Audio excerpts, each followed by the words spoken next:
Top, je vous ai donné un polycopier. On va, comme d'habitude, la Haftara de Vayechi, c'est sur le livre de Melachim, le premier livre de Melachim, c'est-à-dire le premier livre des rois.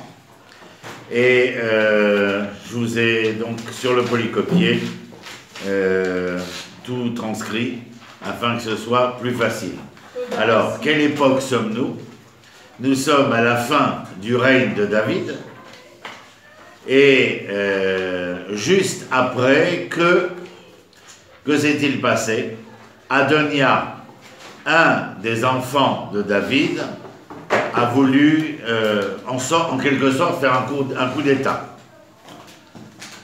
Si vous connaissez Ir David à Jérusalem, c'est une cité qui est, comment dire, sur le haut de la montagne et qui se jette dans un vallon.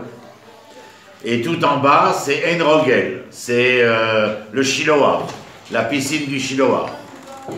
Et là-bas, tout en bas, alors que le palais de David est sur les hauteurs, c'est-à-dire près des murailles en fin de compte, eh bien, Adonia profite de la vieillesse de David pour faire ce coup d'État.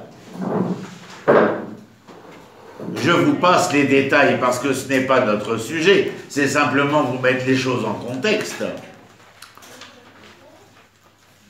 Le prophète Nathan, avant de ce qui se passe à côté du Shiloah, c'est-à-dire qu'Adonia a pris le Kohen Gadol et Yoav ben Tzruya, le chef des armées de David, qui le soutiennent pour devenir roi, et il va s'introniser grâce à la présence du chef des armées de David et du Kohen Gadol qui va pouvoir le oindre avec l'huile d'onction. Nathan entend ce qui se passe et va prévenir Bathsheba. Bathsheba va rencontrer David et lui dire « Mon Seigneur, vous m'aviez promis que mon fils régnerait. » Qui est son fils à Bathsheba? Shlomo, Nahor, alors que Adonia est le fils d'une autre concubine. En tout état de cause, elle va avoir, comme on dit en français, gain de cause, et Shlomo va être, comment dire, nommé par David en fin de vie comme successeur. Le moment où nous sommes, c'est le moment où David reçoit Shlomo afin de lui transmettre le testament royal. Dans ce testament royal, il y a ce passage qui traite de ce que va devoir faire ce roi qui paraît, dès le début de son règne, comme étant un personnage de sérénité, de paix et de bon et loyaux service vis-à-vis de son peuple. David, lui, ne construit pas le temple, vous le savez, parce que David est comment? Est celui qui a mené les guerres, et comment lui dit le prophète Nathan, vous ne construirez pas parce que vous avez du sang sur les mains. Et Shlomo, dont le nom, Shin Lamed même, c'est la plénitude, c'est Shlemut, Shalem, entier, Shalom, la paix, etc., etc. Donc vous entendez que dans le personnage, il y a quelque chose qui relève de cette sérénité-là. Alors que David, on est plus dans un livre d'aventure. Avec Shlomo, on va être plutôt dans, comment dire, pour rester dans le cinéma, on va être plus très très vite dans les moments de drame, pas de tragédie, mais de drame, parce que la société israélienne de l'époque va se rebeller au fur et à mesure des ans, au vu et su des décrets royaux qui sont ceux de Shlomo HaMelech. Mais bref, que dit-il dans le testament? Alors, venez avec moi. Vegamata yadata et asher asali Yoav ben Tzruya. Vous avez la traduction juste en bas. Si vous voulez bien regarder vos feuilles, ce sera de bonne aloi. C'est la raison de ma fatigue pour vous les préparer. Vegamata yadata et asher asali Yoav ben Tzruya. tu sais toi également ce que m'a fait Yoav ben Tzrouya. Je vous rappelle que Yoav ben Tzrouya est le chef des armées, le chef des services secrets, le Mossad de David, mais il est aussi lié familialement à Yoav puisqu'il est son neveu.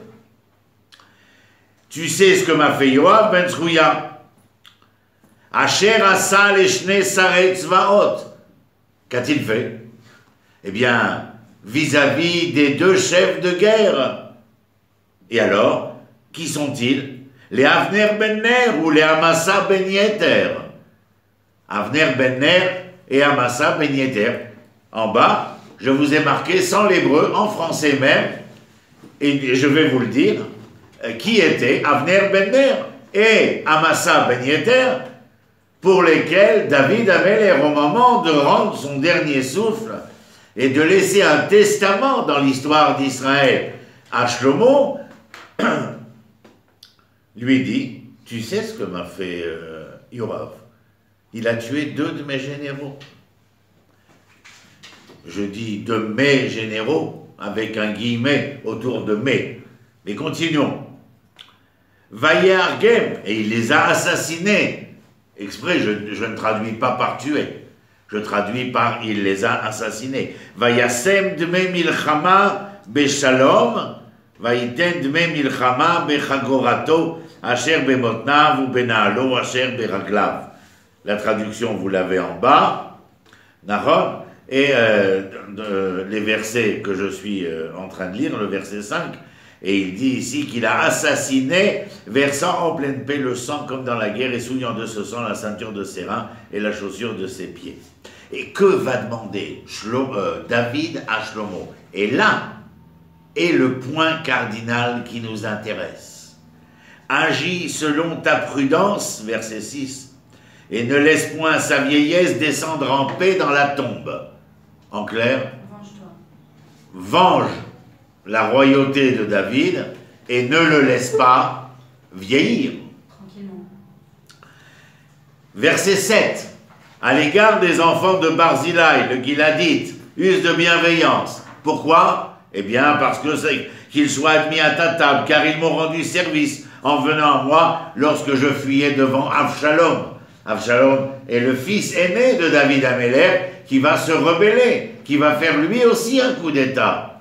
Vous avez véritablement l'impression d'être dans cette épopée que nous apprenions en France qui s'appelait les rois maudits. Et de voir dans les alcôves du palais ce qui se tramait, les tentatives de coup d'État, mais aussi tout le reste, c'est-à-dire toutes ces histoires d'amour interdites qui auront lieu également. Verset 8. Tu as aussi dans ton entourage Shimei, fils de Guéra, le Binyamite de Bachurim.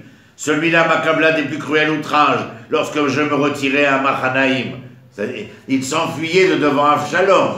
Alors qu'il s'enfuyait, Shimei ben Guéra a agi et réagi face à la fuite de David, eh bien en ne l'aidant pas, mais au contraire en le maudissant, on dirait même en essayant de lapider, de jeter des cailloux sur David Améler.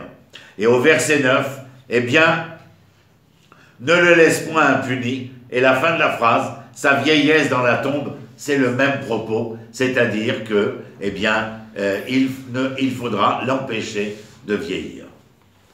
Au vu de ce que je vous ai dit précédemment, qui est David? Qui est Shlomo? Que pensez-vous de la parole de David à Shlomo?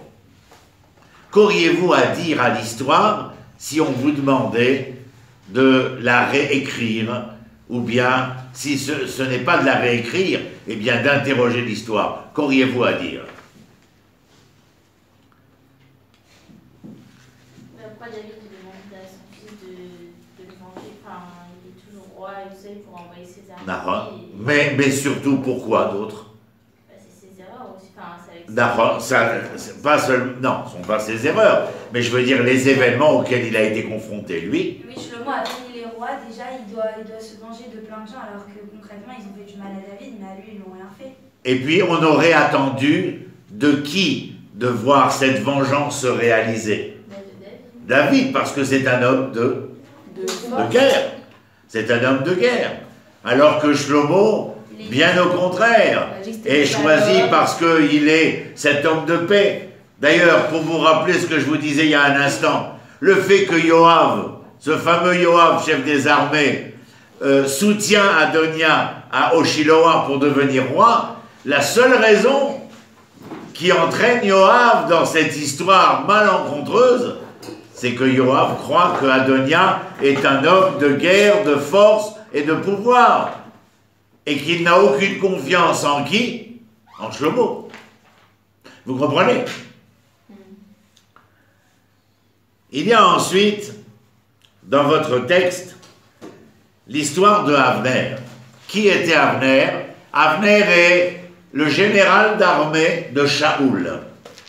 Je vous rappelle en quelques mots que Shaoul a été détrôné par Shmuel le prophète et l'Éternel, parce qu'il a échoué dans sa guerre contre Amalek, en laissant vivant Agag, et laisser le peuple ramener les troupeaux. Donc il y a une erreur dans la mission qui était confiée. Et il reçoit l'injonction, c'est le chapitre que j'ai enseigné la semaine dernière en hébreu, Shabbat dernier, chez nous à Kiryat Arba, eh bien il demande à Shmuel d'aller à Bethléem, chez Ishaï, et un des enfants de Ishaï sera celui à même d'être choisi comme roi d'Israël. Ishaï fait passer ses 7 enfants, les grands, les beaux, les tatoués, et le 8e des enfants, il dit, mais tu as un autre enfant? Il dit, oui, mais celui-là, il est sur la montagne, c'est un berger, il a la polletteuse, il est rouquin, il a de beaux yeux, il est mignon comme tout. C'est pas le genre ce n'est pas le genre que le prophète cherche, nous pensons. Et le prophète lui dit, fais-le venir. Et à peine le fait-il venir que l'Éternel dit, non, comment l'Éternel parle avec Shmuel, je sais pas, peut-être que c'est l'os derrière, le Atlas, qui se met à vibrer pour lui dire comme une clochette, c'est le bon, c'est lui. Comment est-ce qu'on appelle David? Il est appelé Yefé Enaïm, Nahon, Vetov Maré. C'est-à-dire, c'est un beau gosse, quoi. Bien que l'Éternel a déjà dit à Shmuel, attention, nous ne choisissons pas l'individu tel qu'il paraît, mais tel qu'il est. L'Obémaré Naïm, et là, l'Éternel voit Betouv Levav, c'est-à-dire dans l'intériorité de l'être, qui est-il foncièrement? En résumé, Shaoul est déchu. Shaoul va entendre qu'un autre, et comment lui dit le prophète, Tov Mimcha, meilleur que toi. Essayez de vivre quand on viendra vous dire, bon bien, désolé madame machin, nous allons être obligés de nous séparer de vous, on a trouvé meilleur que vous. Non seulement le fait de ne plus être à votre poste sera difficile, mais ce qui va rester dans votre gorge, c'est qu'on ait pu vous dire meilleur que vous.